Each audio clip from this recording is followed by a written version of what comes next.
Time to let younger minds lead, Robert said, sliding the retirement package across the mahogany conference table. The words hung in the air like smoke in the boardroom I had designed myself 20 years ago. My name is James Morrison, 58 years old, founder and CEO of Morrison Technologies.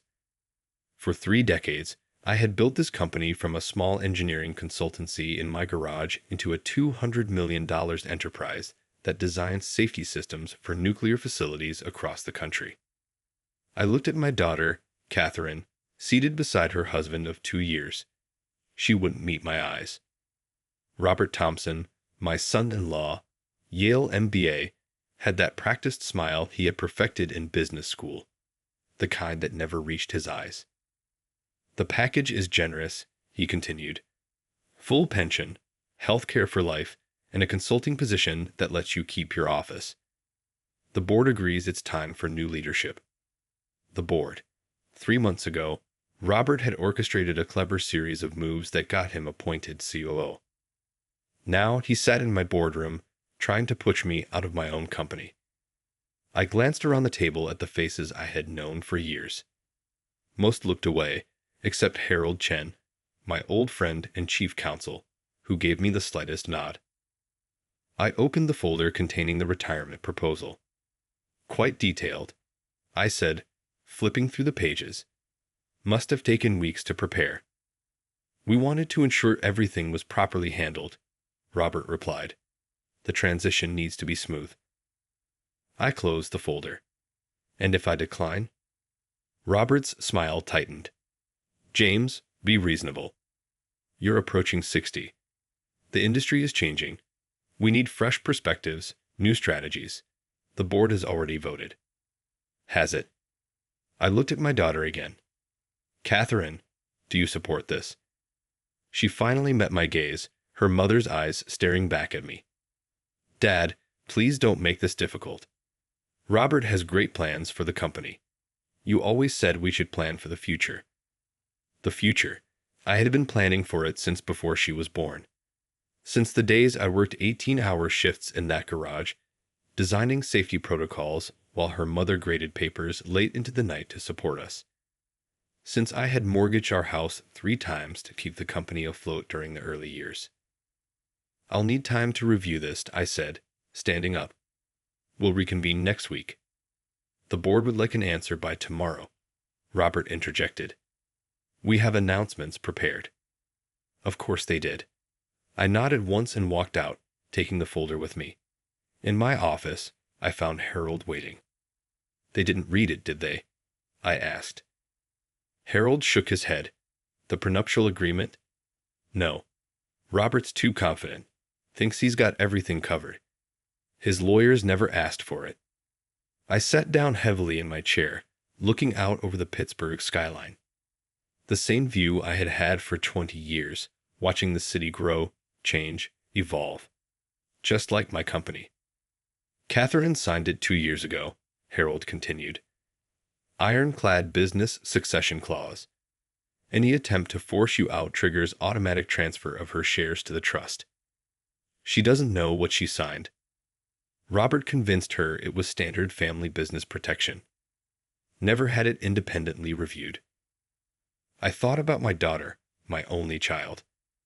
After her mother died 12 years ago, we had grown even closer. She had worked summers in the company, learned every department. I had paid for her engineering degree, celebrated when she earned her master's. Then she met Robert at a conference in Boston. What's our timeline? I asked. They've already leaked the retirement announcement to the industry press. Set to run tomorrow afternoon. Robert's been meeting with major clients, positioning himself as the new face of Morrison Technologies. I pulled out my phone and scrolled through recent emails, canceled meetings, shifted responsibilities, subtle signs I had ignored because I didn't want to believe my own daughter would participate in this. The trust paperwork? Ready, Harold said. One signature activates everything. But James, are you sure? This will change your relationship with Catherine forever. I picked up a photo from my desk. Catherine at her graduation, beaming beside me, so much like her mother it hurt sometimes. Robert's already done that, I said quietly. She just doesn't know it yet. The next 24 hours would determine the future of everything I had built, not just the company, but my family. I needed to move carefully, strategically. Robert thought he was playing chess. He didn't realize I had invented the game he was trying to win. Call the bank, I told Harold. I want all account access frozen by morning. Then contact our major clients. Tell them to delay any new contracts until further notice. And the board? Let them think they've won. For now. After Harold left, I sat alone in my office as darkness fell over Pittsburgh. I thought about the day Catherine was born, how I had promised her mother I would build something that would last, something our daughter would be proud to inherit. My phone buzzed. A text from Robert. Looking forward to your positive response tomorrow. Change is good for everyone. I didn't reply. Instead, I opened my safe and pulled out a thick folder marked Succession Planning. Inside was every document I had prepared over the years, including the prenuptial agreement Catherine had signed without understanding its implications.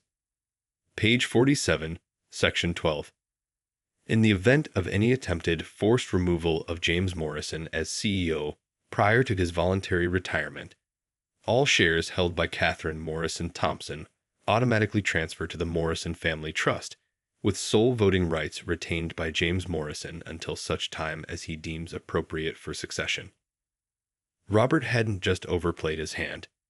He had given me everything I needed to protect my company and, ultimately, my daughter from his ambition.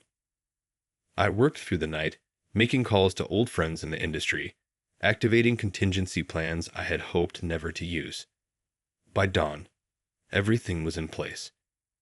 At 9 a.m., I walked into the boardroom for the second time in 24 hours.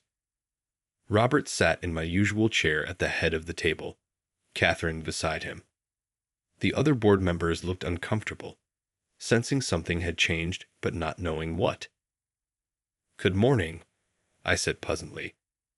"Before we begin, I'd like to distribute some documents for review." Harold handed out folders to each board member.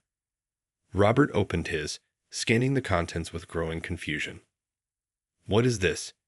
he demanded. "Page 47, I said calmly. "I suggest you read it carefully." The room was silent as they read. Catherine reached page 47 first. Her face went pale.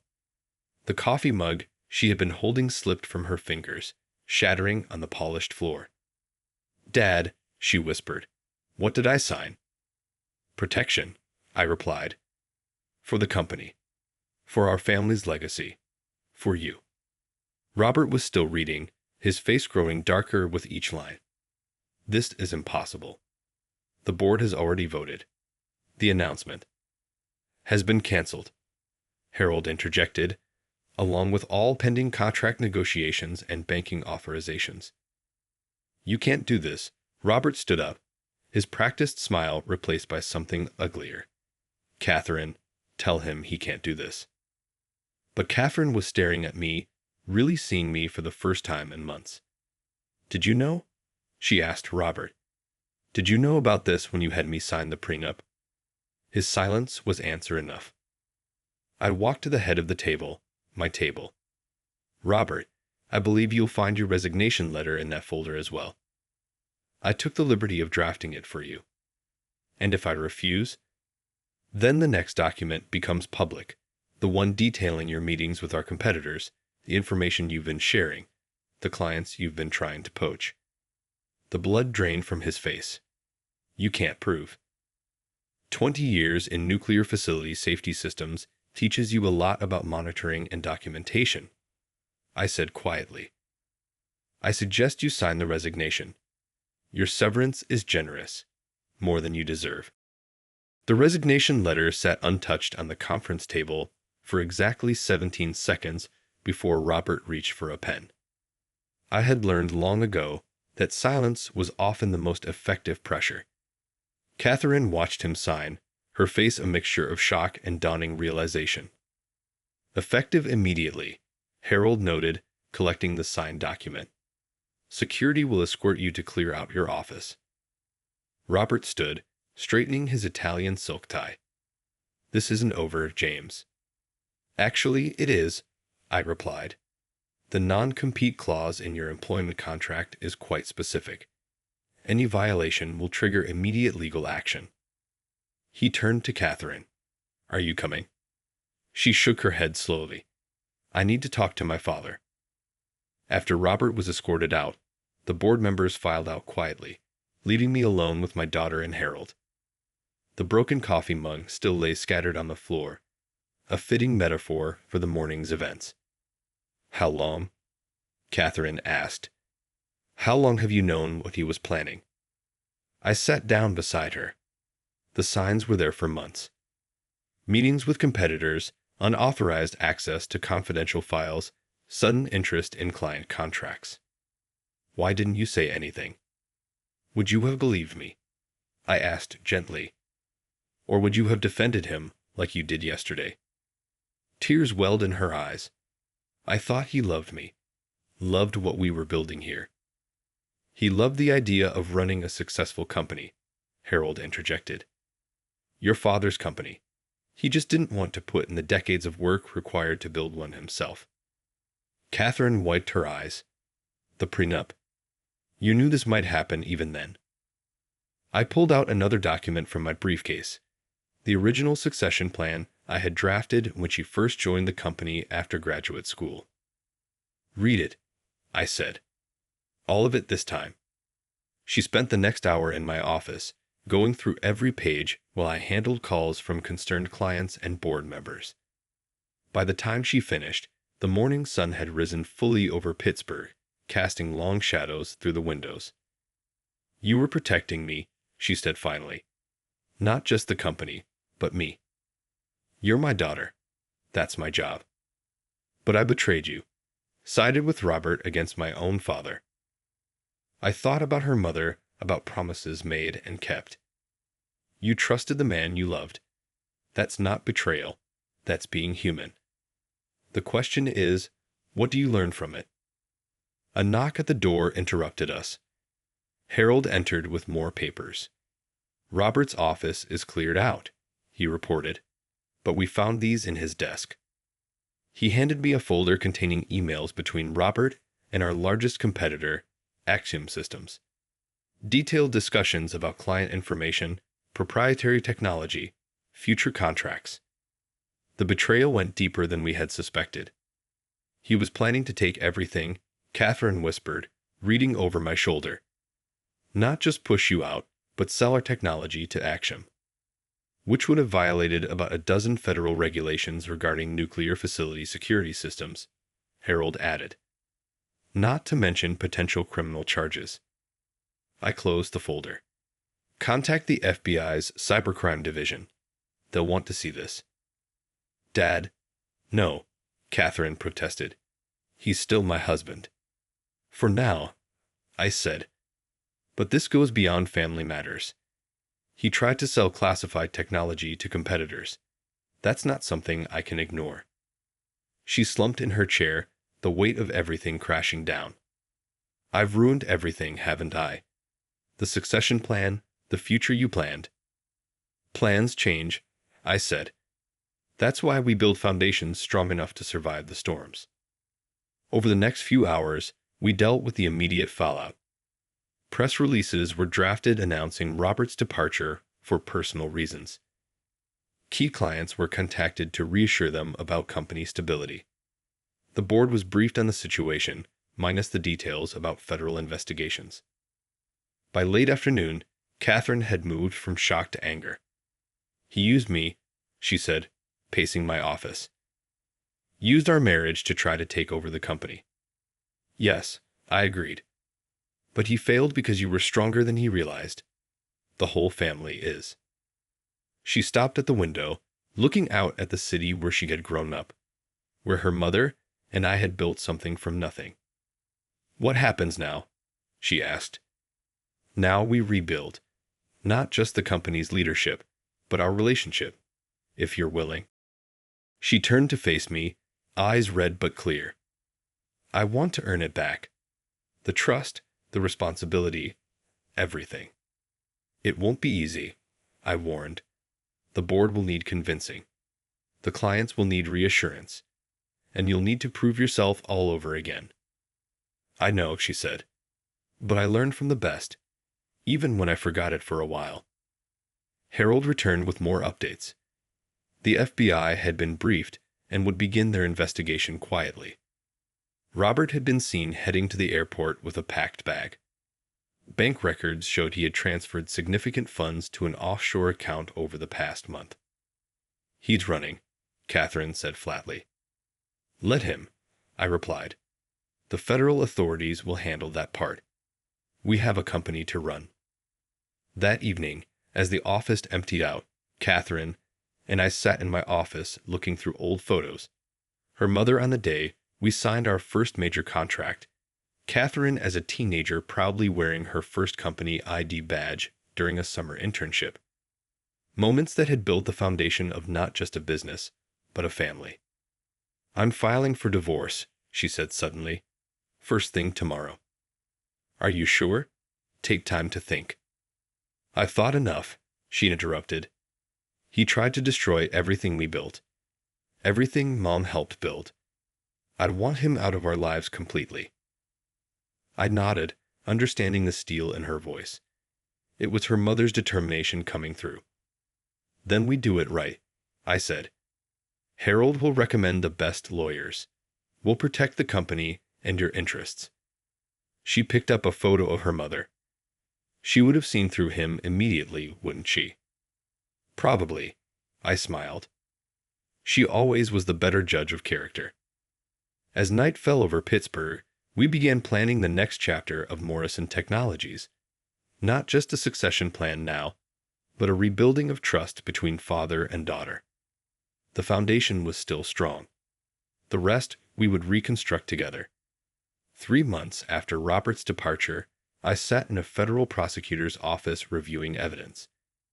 The investigation had uncovered more than we had initially suspected, not just attempted corporate espionage, but a pattern of fraud that spanned years before he had even met Catherine. He did this before. Agent Sarah Martinez explained, spreading photos across her desk. 3 other companies. Always the same pattern: marry into family businesses, push for control, then sell off valuable assets to competitors. Catherine, seated beside me, stared at the photos. Other women, other families, other betrayals. How did we miss this? He was good at what he did, Martinez said. Changed names slightly each time, used sophisticated identity manipulation. But he got sloppy this time, got too confident. Because I was an easy target, Catherine said bitterly. The grieving daughter who'd lost her mother, desperate for connection. I squeezed her hand. You weren't the target. The company was. You were just his way in. The evidence was overwhelming. Robert Thompson wasn't even his real name. Born Richard Thorne, he had created multiple identities over the years, each designed to infiltrate successful family businesses. Morrison Technologies had been his biggest target yet. We've frozen his offshore accounts, Martinez continued. Most of the money he transferred has been recovered. But he's still out there, probably already planning his next identity. Any leads? I asked. Several. We think he's in Southeast Asia, trying to establish new credentials. It's just a matter of time. After the meeting, Catherine and I walked through downtown Pittsburgh, neither of us ready to return to the office yet. The autumn air was crisp, leaves turning gold and red in Point State Park. 4 times, she said finally. He's done this to 4 families. But he failed with us, I reminded her. Because we were stronger than he expected. She stopped, turning to face me. Because you were smarter than he expected. You saw through him when I couldn't. I had something he didn't understand, I said. Experience. Real experience, not just credentials and charm. That's what he never valued, the wisdom that comes from building something genuine. Over the past 3 months, Catherine had thrown herself into rebuilding both her life and her role in the company. She had moved back to her old apartment, filed for divorce, and started working longer hours than even I did. The board had noticed her dedication, her determination to prove herself worthy of their trust again. Martinez thinks there might be more victims, she said as we walked. Other families he tried this with but failed. She wants me to help reach out to them. Are you ready for that? She nodded. I need to do something good with this experience. Help others avoid what we almost lost. Back at the office, Harold was waiting with updates. Our client base had actually grown since Robert's departure. Something about how we had handled the crisis had impressed people. Axiom Systems lost 3 major contracts this quarter, Harold reported. Their involvement with Robert damaged their reputation in the industry. Our handling of the situation, on the other hand, showed integrity. Any word from their board? I asked. They're cleaning house. Fired everyone who was involved in the attempted technology purchase. They're also facing federal investigations of their own. Catherine sat down heavily in one of my office chairs. All because of a man I brought into our lives. No, I corrected her. All because we stood strong as a family when it mattered. Everything else was just consequences of other people's choices. The next week brought more developments. The FBI had traced Robert's activities to Singapore, where he was already attempting to infiltrate another family business. Local authorities were monitoring him, building their case methodically. Meanwhile, Morrison Technologies was thriving. Catherine's divorce was proceeding smoothly, given Robert's absence and the overwhelming evidence of his fraudulent behavior. The prenuptial agreement's provisions had protected both her and the company's assets. One evening, as we worked late reviewing new contract proposals, Catherine looked up from her computer. I found something in the old project files, she said. That safety protocol Mom helped design for the first nuclear facility contract, the one that became our core technology. I smiled, remembering those early days. She was brilliant at identifying failure points, seeing problems before they developed. That protocol became the foundation of everything we built. I want to expand it, Catherine said. Update it for modern facilities, incorporate AI learning capabilities. Make it even better.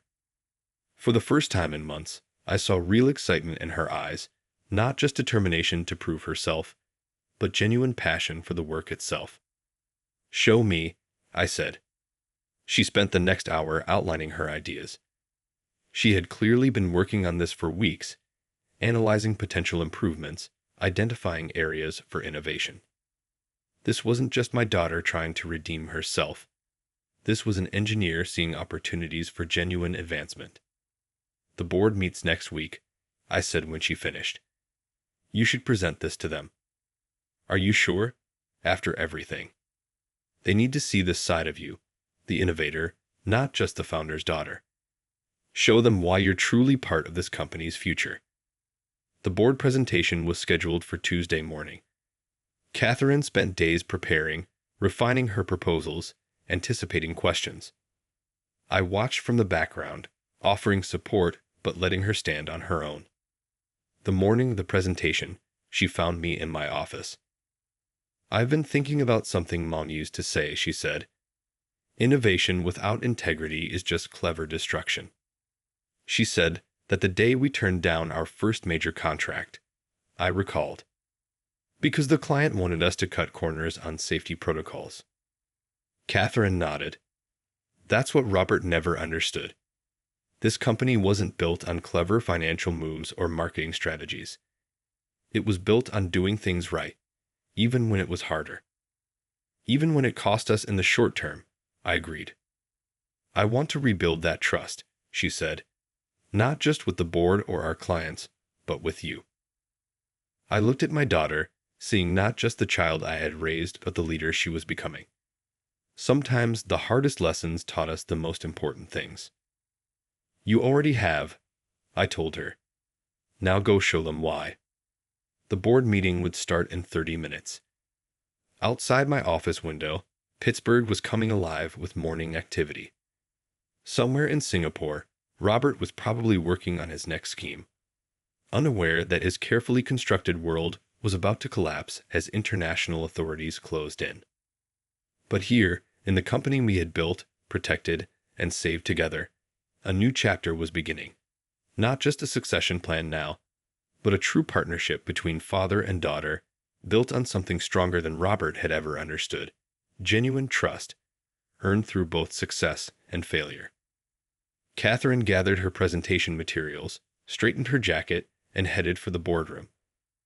I watched her go, knowing that whatever happened next, we'd face it together. That was what family businesses were really about, not just sharing success, but standing together through the storms, emerging stronger on the other side. 1 year later, I stood at the podium during Morrison Technologies' annual shareholders meeting. The auditorium was packed, faces both familiar and new looking back at me. On the stage behind me sat our board members, including Catherine, now officially our Chief Innovation Officer. 21 years ago, I began. This company started in a garage with one simple belief: that protecting people's safety was more important than protecting profit margins. Today, our systems safeguard nuclear facilities in 12 countries. But more importantly, we've never compromised on that founding principle. In the front row, Harold smiled. He'd been there from the beginning, through every crisis and triumph, including the most recent ones. Last month, federal authorities successfully concluded their investigation into corporate espionage attempts against our company. The perpetrator has been apprehended and will face justice. But that crisis taught us something valuable: that the strength of a company isn't measured by its stock price or market share, but by the integrity of its people.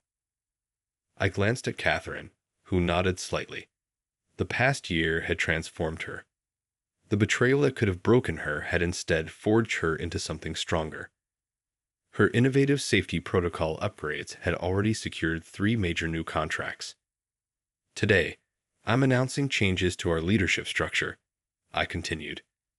Over the next 6 months, I'll be transitioning to the role of executive chairman, and I'm proud to announce that our board has unanimously approved Catherine Morrison as our next chief executive officer.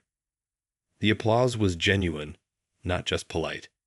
They'd all watched her redemption story unfold, seen her rebuild trust through dedication and innovation rather than words. Some of you may have doubts, given recent history, I acknowledged. But leadership isn't about never falling. It's about how you rise again. Catherine has proven not just her competence, but her character. She's earned this position through actions, not inheritance. Catherine took the podium next, her voice steady and confident. A year ago, I learned the hardest lesson of my life: that trust is earned in drops and lost in buckets. Since then, I've worked to earn back every drop, not through promises, but through results. Our new safety protocols are being implemented across 3 continents. Our client satisfaction rates are at historic highs. But most importantly, we've strengthened the foundation this company was built on: integrity above all. After the meeting, we stood in my office, soon to be her office, looking out over Pittsburgh. The city had changed so much since those garage days, yet the core principles remained the same. Mom would be proud, Catherine said softly.